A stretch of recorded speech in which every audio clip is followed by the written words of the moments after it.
Bienvenidos a esta sesión clínica de análisis político avanzado.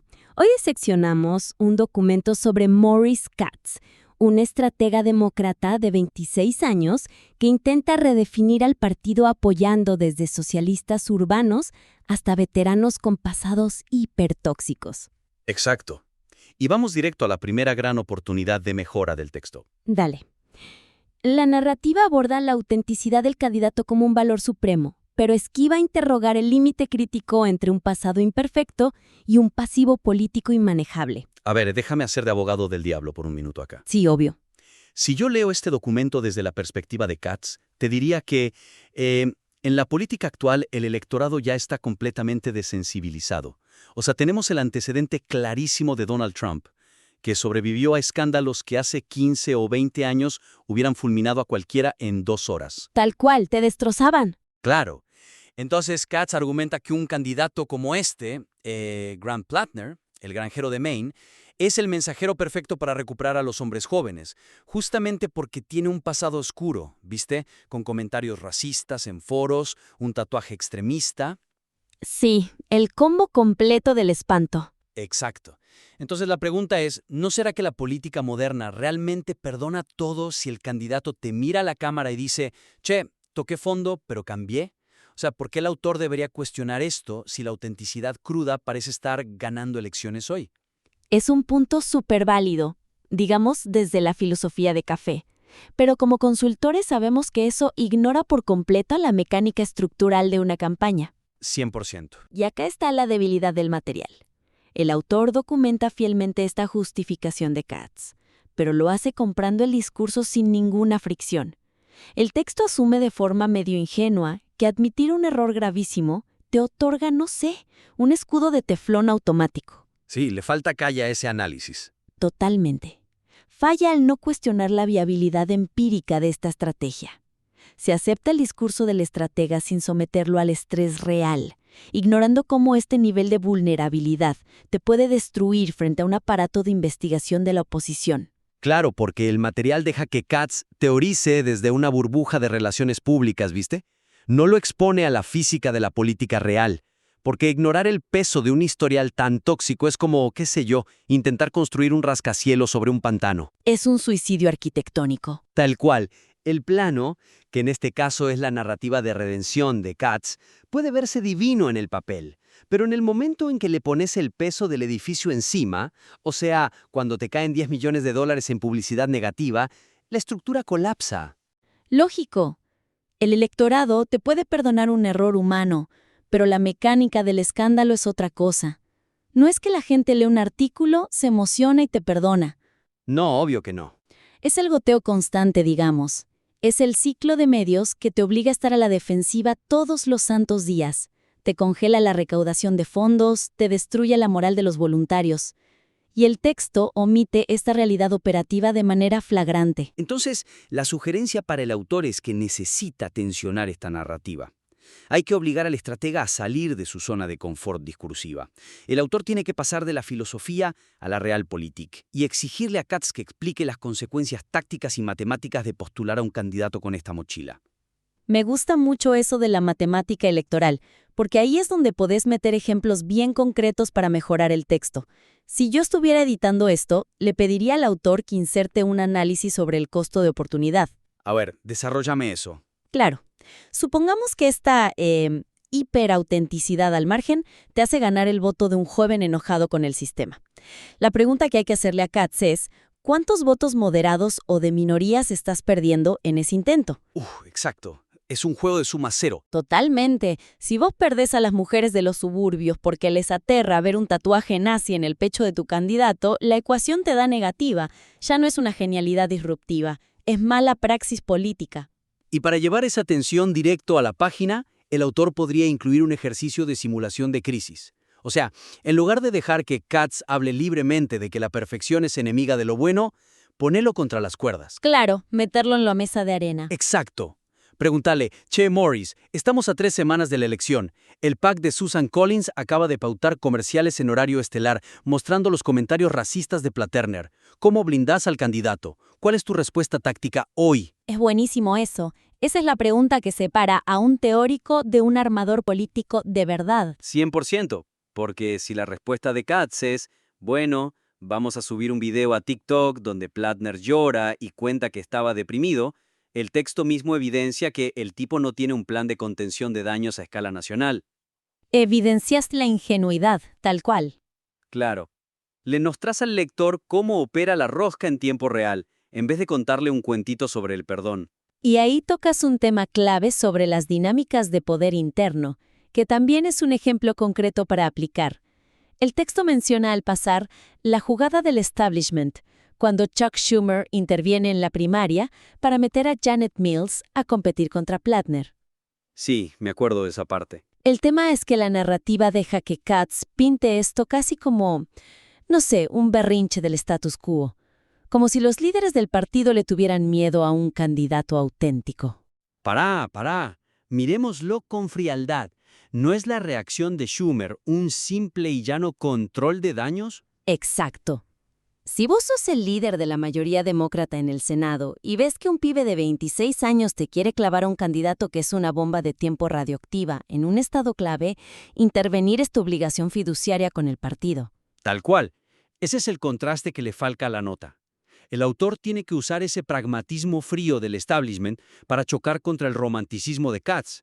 Explicar que la reacción del partido es el sistema inmunológico actuando frente a una infección, no un capricho. Si el autor logra contraponer estas visiones de forma analítica, el artículo da un salto de calidad enorme.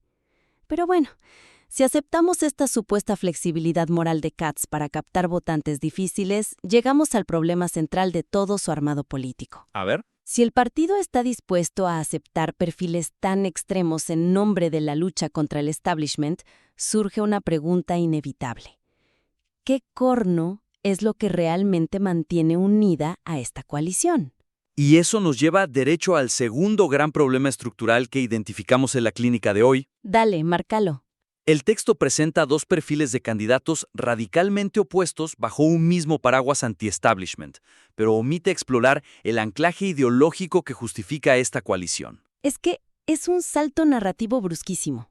Para que nos entiendan los que están escuchando, es como si intentaras armar una alianza de gobierno juntando a activistas veganos con dueños de frigoríficos, y tu única excusa es que los dos odian al gerente del supermercado.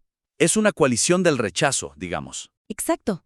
O sea, pasamos de celebrar a Zohran Mamdani, que es un socialista democrático puro y duro en Nueva York, a defender a Graham Plattner, este granjero veterano de Maine, con un historial recontraconservador. Son el agua y el aceite. Totalmente.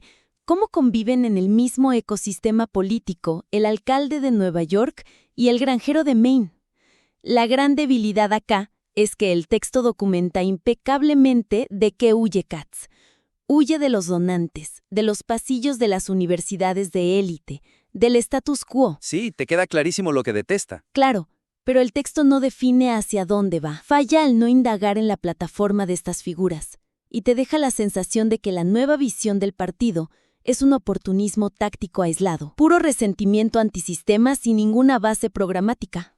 Voy a ser de abogado del diablo otra vez. A ver, dale. Hoy en día vemos que el partidismo negativo es la fuerza que tracciona casi todas las elecciones. O sea, la gente vota en contra del otro, no a favor de una plataforma. ¿No será que el resentimiento antisistema es un anclaje suficiente hoy en día? Entiendo por dónde vas. Digo, ¿por qué le exigimos al autor que encuentre una pureza ideológica si la bronca pura y dura es lo que efectivamente está ganando las primarias en la calle? Porque ganar la campaña capitalizando la bronca es solo el primer paso. El problema es que gobernar requiere matemática legislativa, requiere votos en el recinto. Claro, el día después. Exacto. El texto te deja ciego respecto a qué pasa el día después de la elección. Por eso la sugerencia central acá es que el autor debe mapear explícitamente el hilo conductor en la estrategia nacional de Katz, si es que existe. Hay que obligar al material a desmenuzar la arquitectura detrás de este armado electoral para que la pieza deje de ser una anécdota simpática sobre un pibe rebelde y sea una radiografía en serio del futuro del partido. 100%. Y para dar ejemplos concretos de cómo lograr esto en la página, lo primero sería redactar un puente analítico que compare directamente las plataformas de Mamdani y Plattner. Frente a frente, digamos. Claro, si ambos utilizan un discurso económico populista centrado en la desigualdad de ingresos, como menciona Katz, así muy por arriba, el autor tiene que evidenciar cómo ese populismo logra vencer sus diferencias culturales, que son insalvables. Totalmente. Y otro ejemplo concreto de aplicación sería incorporar una pregunta directa pero bien al hueso, sobre la agenda del Congreso. Hay que acorralar a Katz con la prueba de la gobernabilidad. A ver, ¿cómo se la harías? Yo le diría, mira Morris, tu estrategia funcionó bárbaro y los dos candidatos ganaron. Mañana hay que votar una reforma de inmigración o un paquete ambiental durísimo contra el agro. ¿Cómo votan tus diputados? Uf, tremenda. Porque tenés al representante de la élite progresista urbana y al de la clase trabajadora rural blanca en la misma bancada. Sus bases exigen cosas totalmente opuestas. ¿Qué haces ahí? Es espectacular porque esa pregunta desnuda todo el armado. Si Katz no sabe qué contestar o te dice que cada uno vota según su conciencia, el autor le demuestra al lector que Katz no está construyendo un proyecto de poder real. Es un mercenario transaccional. Exacto, surfea la ola de indignación de cada distrito y le importa un rábano el costo de gestión posterior. Y hay un tercer ejemplo concreto para este punto, que me parece vital para darle profundidad teórica al texto. El autor debería explorar brevemente si esta estrategia de Katz no es en el fondo un espejo de la coalición que armó Donald Trump en 2016. Ojo con eso, me parece fascinante. Hagamos doble clic ahí. Dale. En 2016, Trump logró algo matemáticamente delirante.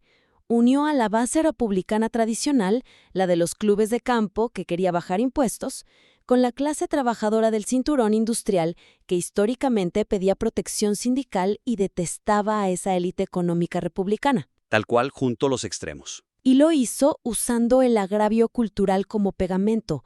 Usó el nacionalismo y el odio visceral a la progresía para sobreescribir los intereses económicos de sus propios votantes. Claro, la gran pregunta que el autor tiene que meter en el texto es si Katz está intentando traducir ese mismo populismo de derecha a un formato demócrata. Exactamente.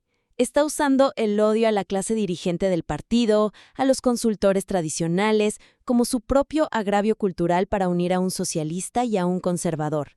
Si el texto logra explorar esto, se vuelve una tesis obligatoria para cualquier consultor político. 100%. Le explicas al lector el porqué profundo detrás de este fenómeno, y no te quedas solo con la anécdota de los tatuajes. Bueno, para ir cerrando nuestra clínica de hoy, hagamos una recapitulación súper rápida. Tenemos un material de base con voces excelentes y un buen diagnóstico, pero necesitamos 2 ajustes estructurales para elevarlo. Sí, primero, tensionar la romantización de la autenticidad. El autor tiene que obligar al estratega a responder cómo maneja el pasivo político y tóxico de sus candidatos en la vida real, frente a campañas de desprestigio. Y segundo, trazar el puente ideológico. Hay que explicar de forma concreta cómo un socialista neoyorquino y un granjero de Maine pueden coexistir operativamente en el mismo proyecto de poder, bajándolo a temas legislativos reales. Exacto. El trabajo tiene una madera espectacular para entender la rosca política que se nos viene. Totalmente. Invitamos a quien escribió esto a aplicar todas estas herramientas de consultoría, darle una vuelta de tuerca y enviarlo nuevamente para seguir puliendo la estrategia en nuestra próxima sesión. Nos vemos la próxima.